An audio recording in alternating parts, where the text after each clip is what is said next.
А'уду биллахи минаш шайтанир раджим. Бисмиллахир рахманир рахим. Дорогие друзья, альхамдулилля, Аллах Тааля позволил нам читать в мечетях намаз. Потихоньку вот народ уже узнает, увеличивается. Но пока вот такая вот ерунда сохраняется, так скажем, да, социальная дистанция, маски, перчатки. На самом деле болезнь-то она есть, ее никуда не денешь. Уже приближается потихоньку, вокруг ходит. Да? Сначала мы не знали даже, кто болеет. Сейчас уже у нас среди знакомых появляются больные. Кого-то в больницу положили. У меня жена, например, была под риском тоже. Она сдавала анализы. Не подтвердился, поэтому я вас успокою. Алхамдулилля, да? Даже если бы подтвердился, я бы сказал, не подтвердился. Поэтому все равно вас успокою. Тем не менее, то есть такая опасность есть. Поэтому если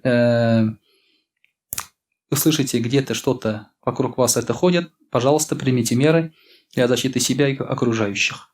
Если в вашей семье кто-то появился, болеет, не пренебрегайте, других не заражайте, пока не сдадите анализы и не подтвердится, или наоборот не опровергнете, лучше не общаться и в мечеть не приходить. Просто берегите себя и других. В себя-то ладно, то есть на себя нам уже давно наплевать, берегите других. Берегите других, потому что они ни в чем не виноваты. Вот, поэтому такая убедительная просьба есть. Потому что болезнь, она есть, она идет, она еще на спад не скоро пойдет, скорее всего. Заболеть, наверное, придется в любом случае, конечно, упаси Аллах, но, наверное, все-таки кого-то в любом случае коснется. Без этого эта болезнь никуда не уйдет. Это как сезонный грипп, все равно заболевают люди. Дай Аллах, чтобы пережить, дальше поклоняться, иншаллах. Сегодня мы говорим о злобе. О злобе, о том, что человека может обуять ярость, злоба, он может взорваться и наделать много плохого. Как говорится, наломать дров. Вот об этом, иншаллах, сегодня поговорим. Дорогие друзья, что такое злоба, что такое ярость? Вы, наверное, все с этим сталкивались. Каждый из вас когда-то на что-то злился. Все зависит от ситуации. Кто-то злился на большие вещи, да, когда с ним случалось какие-то, а кто-то злится и даже на маленькие вещи. Да? На любые маленькие вещи человек может злиться. Грубо говоря, банальный пример. Забиваете гвоздь искривился, ударили на палец, ну, естественно, уже все. И тут и ругань, и мат, и ярость. За что мне все это, как в американском фильме, да? Ты говоришь, нет, там кричишь вот так вот. Из-за этой ерунды люди трагедию могут устроить и до такой степени уже впасть в ярость. Такое бывает, дорогие друзья. Иногда человек взрывается по любому поводу. Так вот, ярость и злоба вот эта, она в нас есть. Ее никуда не деть, во-первых. То есть все чувства, которые нам дал Аллах, это неспроста. Алчность, например. Ты ее никак не победишь. Надо ее перенаправить. Ты должен быть алчным в праведных делах. Побольше саваба собирать. Также, например, алчность, жадность, так скажем, да. Или же, например, та же злоба, ярость, она нам нужна, чтобы в нужный момент применить.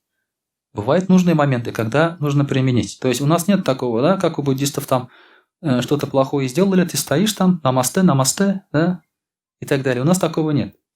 У нас даже в христианстве говорят, да, ударили по правой, подставь левую, но щеки только две, дальше что делать? Ислам уже подсказывает, что делать дальше. Так скажем, да, у нас есть примеры в исламе, все это должно быть умеренно. Когда есть несправедливость, человек выпускает ярость, злобу и противостоит этой несправедливости. Это нормально. Поэтому ее никуда не деть. Просто она должна быть контролируема, и не по ерунде выпускать надо эту ярость, эту злобу. Вот это самое главное.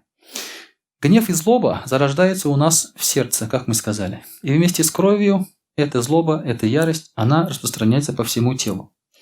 Наше тело является индикатором злобы. Например, пророк, саллаллаху алейхи ва саллям, матом никогда не орал, не кричал, не разносил все вокруг, когда он злился. А где сказано в хадисах, что пророк, саллаллаху алейхи ва саллям, разозлился? Люди смотрели на его лицо. Если он покраснел, люди сразу же останавливались, сказали, Расуль Аллах рассердился, разозлился. Он мог держать свою злобу, свою ярость, то есть она никогда не выливалась. Да, у него были моменты, злился, все, покраснел, потом успокаивался и спокойно все объяснял. Но вот эту злобу, вот эту ярость мусульмане видели на лице пророка, саллаллаху алейхи ва саллям, и потом это отразилось в хадисах. Сказали, что пророк, саллаллаху алейхи ва саллям, рассердился, разозлился. Но это не наша злоба. Поймите правильно. Я же еще раз говорю, он никого не разносил, не ругался, не пинался, как говорится, да, не кричал. За что мне все это? Это вот выражалось таким образом. Дело в том, что растет давление вместе со злобой. А на самом деле для человека это еще и вредно. Когда человек много злится, когда у него вот это взрывается сердце и ударяет кровь, что происходит? Страдает наша аорта. Поэтому очень часто бывает, что эта аорта просто лопается. Вот в таких запредельных эмоциональных состояниях. Это очень такое состояние. Также аорта может лопнуть когда высокое давление постоянно давит. И здесь уже тем более надо следить за своей эмоциональностью. Я на себя испытал в прошлом году, по-моему, или позапрошлом году, когда давление у меня начало играть, я замечаю, что если я злюсь, давление подскакивает, и мне плохо становится. То есть и врач мне говорит, успокойте, даже выписал успокоительные. Да, я уж принимать не стал, думаю, сам справлюсь, но тяжело на самом деле. На самом деле тяжело сдерживать ярость, злобу, потому что с обостренным чувством несправедливости жить очень тяжело. Здесь уже на любую ерунду можешь разозлиться, как говорится, да? Этого много. Но надо себя сдерживать, потому что это вредно для организма. И наше тело, наше лицо является индикатором этого всего. Когда злоба доходит до мозга, мозг отключается. И ты начинаешь действовать по инстинктам. Это хорошо. Еще хуже, когда тобой движет шайтан. И поэтому, когда мозг отключается, человек начинает что делать? Бесконтрольно болтать. Уже выходит мат и ругань. Обидные слова. Также, когда кровь достигает рук, так скажем, да, мозг отключен, рука начинает махать бесконтрольно. И поэтому в этот момент удары неконтролируемые и очень сильные. В этот момент, если ты ударишь жену, можешь увечья какие-то принести. Если ударишь ребенка, можешь и убить даже. И такие случаи были. Это называется состояние аффекта. Состояние аффекта. Это когда мозг отключается, не контролируешь ты себя. Но результат потом ты никак не исправишь. Ладно, в суде тебя оправдают, может быть, смягчат приговор из-за этого состояния, но результат ты потом уже не исправишь. Не воскресишь ни ребенка, жену тем более не вернешь. Вот, поэтому таким образом лучше эту злобу не доводить до такой степени, чтобы мозг отключился. Как же это контролировать? Когда доходит до мозга, чувствуете, что все, голова сейчас взорвется, все, возьмите себя в руки. Это состояние, оно бывает лишь несколько миллисекунд или секунд. Надо просто переждать. Дошел до сюда, взорвался, из ушей вышел дым, пар, и потом это начинает идти на спад. Поэтому в этот момент решение нельзя принимать. Что нужно делать? Лучше замолчать. Если ты стоишь, лучше присесть. Если ты сидишь, лучше лечь. Отойти от людей, да? Там говорят, подыши, посчитай до скольки-то и так далее. Изменить свое положение, чтобы вот этот момент переждать. А потом уже, когда успокоился, раз, говоришь что-то такое, то, что тебе надо. Поэтому это сильный гнев, дорогие друзья, может нам навредить. Но бывает состояние людей в гневе 3 видов. Первые люди вообще не гневаются. Это плохо.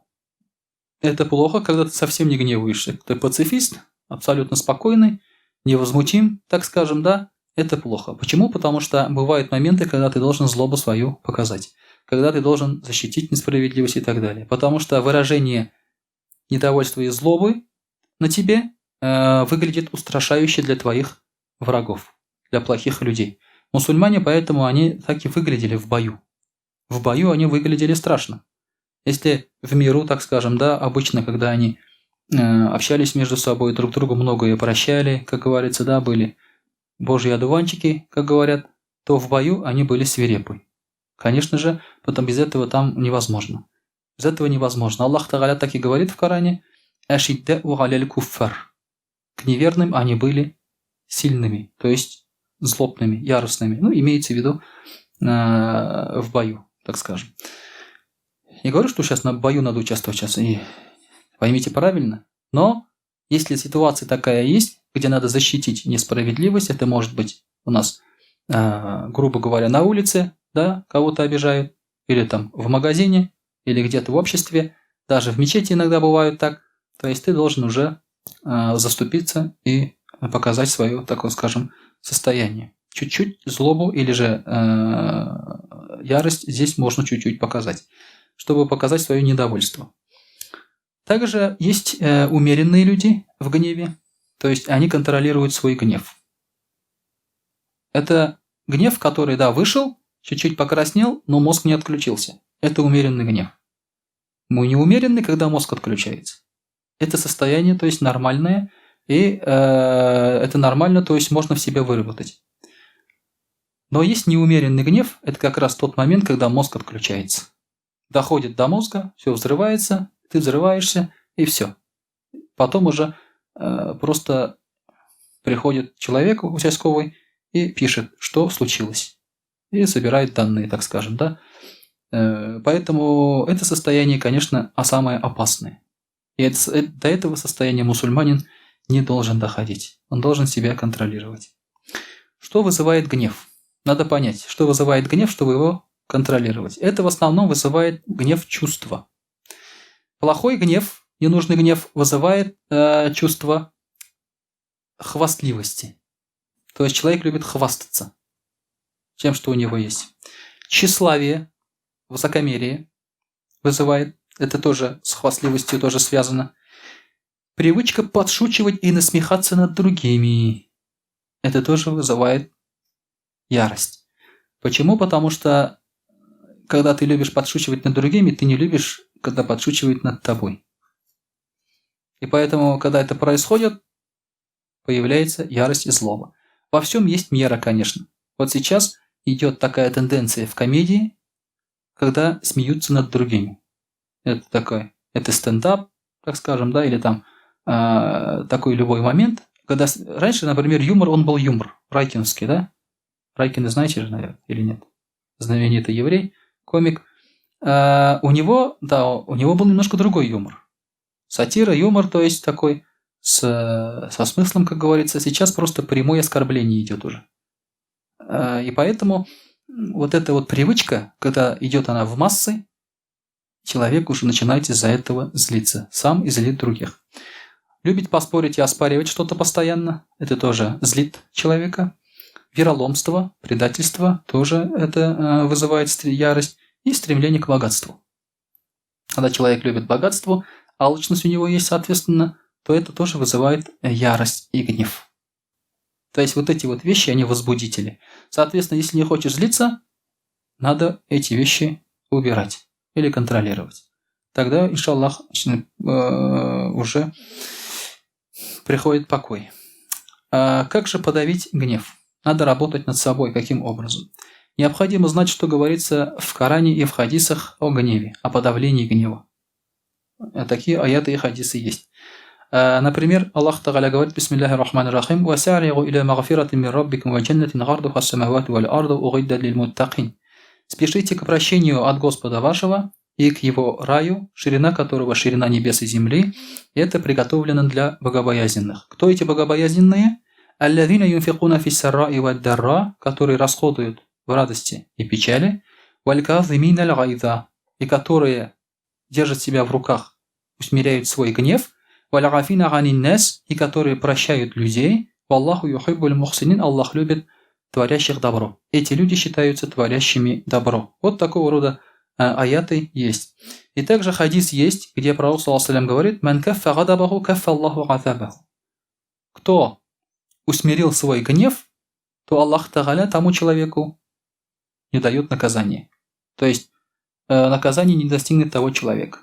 За это будет большая награда от Аллаха Субханаху ва Тааля. Хотя в этом мире, может быть, усмирение твоего гнева, например, в какой-то ситуации могут принять за слабость. А на самом деле от Аллаха ты получил награду, рай, и наоборот, перед ним ты стал сильным.